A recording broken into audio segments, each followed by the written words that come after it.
আসসালামু আলাইকুম প্রিয় দর্শক, পুশ ইন এবং পুশ ব্যাক এই শব্দ দুটো কিন্তু বেশ কয়েক বছর ধরে আমরা নিয়মিত শুনি। পার্থক্যটা কি? পার্থক্য হলো যে আমরা বলি পুশ ইন, ওনারা বলেন পুশ ব্যাক। মানে সরল বাংলায় হলো যে ভারত মনে করেন যে আমাদের কিছু নাগরিক তাদের এখানে অবৈধভাবে প্রবেশ করেছে, কাজেই তাদেরকে ঠেলে আমাদের এখানে আবার ফেরত পাঠানো হচ্ছে। এটা হলো পুশ ব্যাক। আর আমরা বলি ভারত তাদের কিছু নাগরিককে, যাদেরকে তারা গুরুত্ব দেয় না, অপ্রয়োজনীয় মনে করে অথবা সংখ্যালঘু মনে করে, যা কিছু একটা মনে করে, এবং তাদের কোনো গুরুত্ব তাদের কাছে নাই যে মানুষগুলোর, সেগুলোকে তারা ঠেলে আমাদের এখানে পাঠিয়ে দিচ্ছে, আমাদের এখানে ইন করিয়ে দিচ্ছে ঠেলে। এটা নাম হলো, আমরা দিয়েছি পুশ ইন।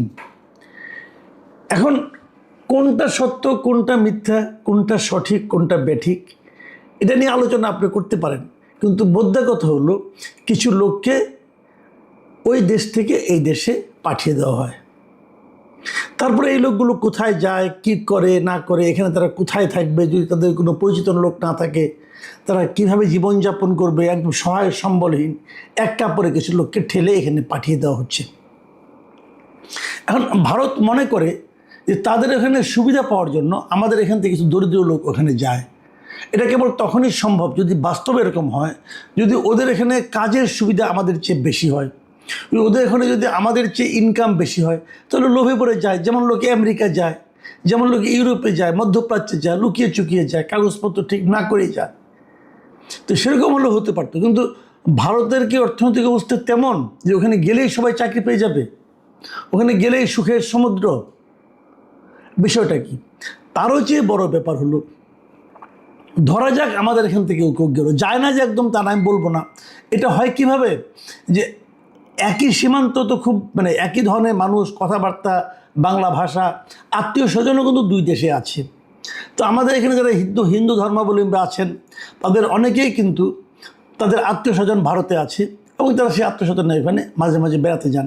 বেড়াতে যে হয়তো আর আসেন না অথবা থাকেন, এরকম ঘটনা কিন্তু আমরা আমাদের শৈশব থেকেই দেখে আসছি।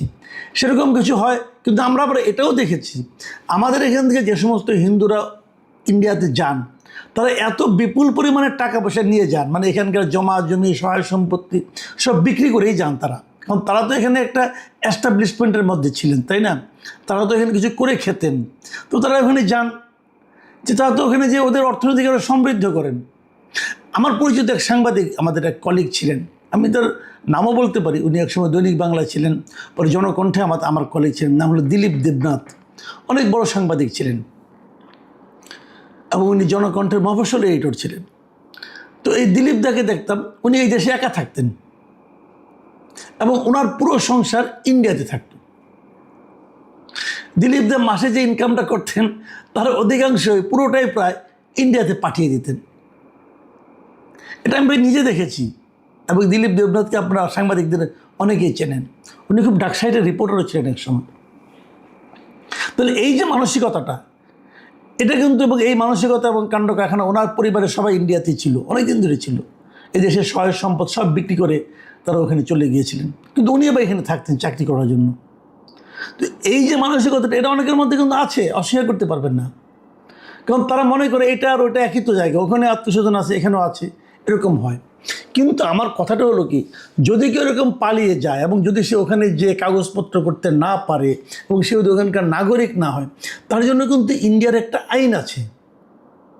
ইন্ডিয়া কিন্তু যে কোনো লোক, বাংলাদেশে কোনো লোক যদি ওখানে পায় এবং যদি সে অবৈধভাবে থাকে, তাকে কিন্তু ইন্ডিয়ান গভর্নমেন্ট ধরবে, আইন প্রয়োগকারী সংস্থা ধরবে। নিয়মটা কি? নিয়মটা হলো, প্রথম তারা এটাকে গ্রেপ্তার করবে, গ্রেপ্তার করে তারা ওখানকার কোর্টের সোপর্দ করবে। কোর্ট দেখবে যে কী করার পরে, কোর্টের সোপর্দ মানে একটা মামলা করবে, অবৈধ প্রবেশী হিসাবে তাকে একটা মামলা, এটা ইন্ডিয়ান আইন, কিন্তু আমি ইন্ডিয়ার আইনটা বলতেছি।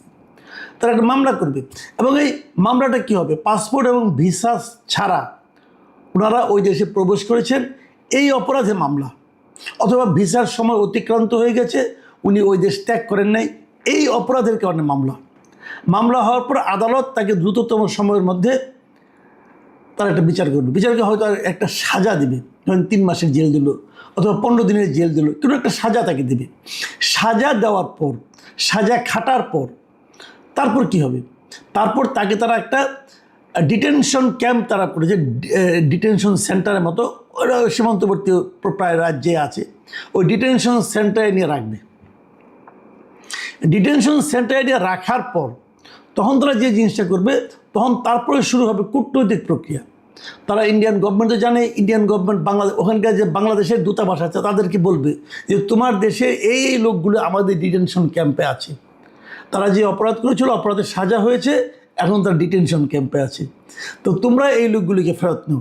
তখন বাংলাদেশের গভর্নমেন্টে যারা আছে ওখানে আপনি হাই কমিশনে, ওনারা বলবেন আপনাদের কে কে আছে, নাম ঠিকানা বলেন, কাগজপত্র দেন, তাদের কাছে কী পেয়েছেন দেন, এবং সেই তথ্য নিয়ে বাংলাদেশ সেই কাগজপত্রগুলো বাংলাদেশে পাঠাবে। এই ভারতে অবস্থিত বাংলাদেশের হাই কমিশন, তারা বাংলাদেশ গভর্নমেন্ট সেগুলো বিচার বিশ্লেষণ করে দেখবে যে আসলেই তারা আমার নাগরিক কিনা। যদি তারা আমাদের নাগরিক হয় তখন ওই গভর্নমেন্টকে বলবে যে ওরা তাকে এখানে পাঠানো, কারণ পাঠাবেন কীভাবে, তার তো পাসপোর্ট নাই। তখন ওখানে অবস্থিত যে বাংলাদেশ হাই কমিশন আছে, তারা ওই প্রত্যেকটা ব্যক্তির নামে আলাদা আলাদা ট্রাভেল পাস ইস্যু করবে। ট্রাভেল পাসটা হচ্ছে যে তারা একমুখী একটা যাতায়াত করতে পারবে, মানে ভারত থেকে বাংলাদেশে ঢুকতে পারবে। বাংলাদেশও তাদের ছাড়তেই চায়, কিন্তু ভারতও তাদের ছাড়তেই চায়, কিন্তু ভারত চাইলে বাংলাদেশকে গ্রহণ করবে না। ওই বাংলাদেশে যাতে গ্রহণ করে, এই জন্যই কিন্তু ভারতের থাকা বাংলাদেশের হাই কমিশন তারা একটা ট্রাভেল পাস ইস্যু করে, সেটাতে তারা বাংলাদেশে ঢুকবে। এই হলো টোটাল প্রক্রিয়া। এই প্রক্রিয়ার কোথাও কিন্তু পুশ ব্যাক কিংবা পুশ ইনের ঘটনা নাই। তার মানে ওরা যেটাকে পুশ ব্যাক বলে সেই কাজটা ওদের আইনেও বেআইনি, আমরা যেটাকে পুশ ইন বলি সেটা আমাদের জন্য বেআইনি। তো এই বেআইনি কাজ আইনের পোশাক পরা লোক কেন করে, এটা কিন্তু একটা বড় কোশ্চেন। ভারত কিন্তু জানে না যে তারা একটা বেআইনি কাজ করতেছে, জানে, এবং এটা ওপেন সিক্রেট। দেখেন এই গত কয়েকদিনে, এই গত 1-2 সপ্তাহের মধ্যে বাংলাদেশের 5টা সীমান্তে ভারত পুশ ইন করানোর জন্য বেশ কিছু লোক নিয়ে হাজির হয়েছিল। কোথাও 10 জন, কোথাও 20 জন, কোথাও 30 জন, এরকম করেছিল। ঘটনাগুলো কোথাও ঘটেছে আমি একটা একটা করে বলি আপনাদেরকে। ঠাকুরগাঁও সীমান্ত, নওগাঁও এবং চাঁপাইনবাবগঞ্জ সীমান্ত, মেহেরপুর এবং হালুয়াঘাট সীমান্ত, এই 5টা সীমান্তে 72 জনকে নিয়ে তারা হাজির হয়েছিল, কোথাও 10 জন, কোথাও 20 জন, এবং প্রত্যেকটা কিন্তু বিজিবি, আমাদের যে সীমান্তরক্ষী বাহিনী আছে বাংলাদেশ বর্ডার গার্ড, তারা কিন্তু ফিরিয়ে দিয়েছে।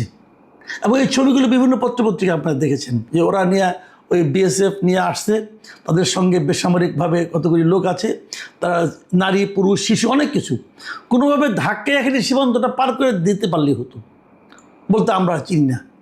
কিন্তু আমাদের বিজেপি কঠোরভাবে অবস্থান নিচ্ছে, তারা এখানে আসতে দেয়নি, থামিয়ে দিয়েছে এবং বলছে আপনি এখানে আসতে পারবেন না। তারপর তারা আবার ব্যাক করে নিয়ে গেছে। তারা কিন্তু এটাতে আবার চেষ্টা করবে। তো এটা কেন করে? এটা করার একটাই কারণ, সেটা হলো একটা পরস্পরের 2 দেশের মধ্যে একটা অশান্ত পরিবেশ তৈরি করতে চায়। ইন্টারেস্টিং হলো এইবার যেরকম বিজেপি কঠোরভাবে তাদেরকে ফিরিয়ে দিয়েছে, এটা কিন্তু হাসিনার আমলে ফেরানো হতো না। হাসিনার আমলে চট করে ঢুকে পড়তো, যা তখন অবশ্য এই পুশব্যাকের ঘটনা শেষ দিকে খুব কমই হতো, কিন্তু তারপরে যা ঢুকতো এভাবে ঢুকে পড়তো। আমি একটা ইন্টারেস্টিং একটা কথা বলে আলোচনাটা শেষ করি। আমাদের সীমান্তবর্তী একটা রাজ্য ভারতের আসাম, সে আসামের যিনি মুখ্যমন্ত্রী হিমন্ত বিশ্ব শর্মা, এই ভদ্রলোক মাস 2 আগে আনন্দবাজার একটা, ওদের একটা এবিপি আনন্দ আছে একটা টেলিভিশন সেন্টার, ওদের ওই মিডিয়ার হিন্দি একটা সংস্কার ছিল ওদের, মানে হিন্দি ভাষায় প্রচারিত হয়। তাদের এক সাংবাদিককে উনি একবার ইন্টারভিউ দিয়েছিলেন মাস 2 আগে। সেখানে উনি বলেছিলেন যে প্রতিদিন সকালে ঘুম থেকে উঠে আমি ঈশ্বরের কাছে প্রার্থনা করি যেন ভারত বাংলাদেশের সম্পর্ক ভালো না হয়। বুঝেন, ভারতের একটা রাজ্যের মুখ্যমন্ত্রী বলতেছেন যে উনি প্রতিদিন সকালে ঘুম থেকে উঠে ঈশ্বরের কাছে প্রার্থনা করেন যেন বাংলাদেশের সাথে ভারতের সম্পর্ক ভালো না হয়। এবং এটার কারণটা ব্যাখ্যা করেছেন যে যখন 2 দেশের সম্পর্ক ভালো হয়ে যায় তখন 2 দেশে যে সীমান্তরক্ষী আছে ওদের বিএসএফ আমাদের বিজিবি এদের মধ্যে নাকি খুব খাতির হয়ে যায়, তারা আলাপ সালাপ করে, এবং তখন নাকি বিএসএফ ওরকম পুশব্যাক করানোর চেষ্টা কম, মানে পুশিং যেটাকে আমরা বলি, আমাদের এখানে ঠেলে 2-3জনকে পাঠাতে চায় না, যেহেতু ভালো সম্পর্ক। এই জন্য উনি ভালো সম্পর্কটা চান না, উনি চান খারাপ সম্পর্ক থাকবে, তারপর ভারত রাতের অন্ধকারে মধ্যরাতে 5-10জনকে ঠেলে আমাদের সীমান্তের মধ্যে পাঠিয়ে দেবে। তো একজন মুখ্যমন্ত্রী যখন এ ধরনের একটা বেআইনি কাজের জন্য, যাদের বেআইনি কাজটা উনি নিয়মিত রেগুলারলি করতে পারেন, সেই জন্য উনি ঈশ্বরের কাছে প্রার্থনা করেন, তাহলে এক্ষেত্রে আপনারা বুঝতে পারবেন যে ওনাদের মানসিকতাটা কী। এই মানসিকতার পেছনে কারণটা কি বলেন তো? ধরেন আমার দেশের লোক হলো 20 কোটি 22 কোটি লোক, ধরলাম 20 কোটি লোক, তো আপনি 4-5জন লোককে পাঠিয়ে আপনি কি আনন্দ পান, আর আমাদের কত বড় ক্ষতি আপনারা করেন, এটা নিয়ে কিন্তু আলোচনা চলতে পারে। আসলে এটা হলো একটা মনস্তাত্ত্বিক গেম, এটা হলো একটা মনস্তাত্ত্বিক যুদ্ধ বলতে পারেন আপনি। মানে তারা সবসময় ওই যে বলে না যে একটু ছোট্ট করে একটা চিমটি কাটলো, চিমটিতে কিন্তু কেউ মারা যায় না, চিমটি খেয়ে কেউ কিন্তু মারা যায় না, কিন্তু চিমটিতে যে মানসিক পরিবর্তন, অবস্থার যে পরিবর্তনটা ঘটে, সেটাকে কেন্দ্র করে কিন্তু একাধিক লোকের মৃত্যু হতে পারে। ঝগড়ার সূত্রপাতভাবে করা হয়। তো এই ঝগড়ার সূত্রপাত আমরা কেন করব, অথবা ওনারা কেন করছেন, এটা কিন্তু একটা আলোচনার বিষয়। এবং এগুলো তখনই ঘটে যখন দুই দেশের কূটনৈতিক মানে অবস্থানটা খুবই নিম্ন পর্যায়ে থাকে। সেই কূটনৈতিক অবস্থানে আমরা পরিবর্তন কেন করতে পারছি না? এই আলোচনাগুলো কিন্তু সামনের দিনে আমাদের করতে হবে, আমাদের ভাবতে হবে। আমরা একজন এটা হচ্ছে পররাষ্ট্র মন্ত্রণালয়ের কাজ। আমরা একজন পররাষ্ট্রমন্ত্রী পেয়েছি, যিনি দায়িত্ব নেওয়ার পর থেকে প্রথমেই ভারতে গিয়েছিলেন, এবং ভারতে যে উনি কী করেছেন এখন পর্যন্ত বুঝতে পারিনি। কারণ উনি ভারত থেকে ফিরে আসার পরপরই কিন্তু এই পুশিনের ঘটনা আমরা দেখতে পাচ্ছি, বেশি বেশি করে দেখতে পাচ্ছি। এবং উনি এই সময় খুব ব্যস্ত ছিলেন যে যাদের সঙ্গে সাধারণ পরিষদে উনি সভাপতি পদে দাঁড়িয়েছিলেন, সেটা সভাপতি পদের ভোট পাওয়ার জন্য উনি সারা দুনিয়ায় যেভাবে মানে ঘোরাফেরা করেছেন, ওটা নিয়ে খুব ব্যস্ত ছিলেন। সরকারি টাকায় নিজের কেরিয়ারের একটা পালক যুক্ত করার জন্য উনি খুব ব্যস্ত ছিলেন। আর আমাদের এখানে এগুলো ঘটে চলেছে। আমি মনে করি সরকারের এই ব্যাপারে সিরিয়াস হওয়া উচিত, এবং ভারতের সঙ্গে কূটনৈতিক পর্যায়ে আলোচনা আরও বাড়ানো উচিত যে আসলে তারা কী চায়।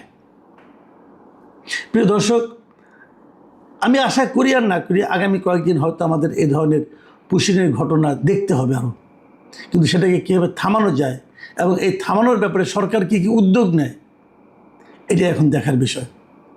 আপনারা সবাই ভালো থাকবেন। এখন এ পর্যন্তই। আল্লাহ হাফেজ।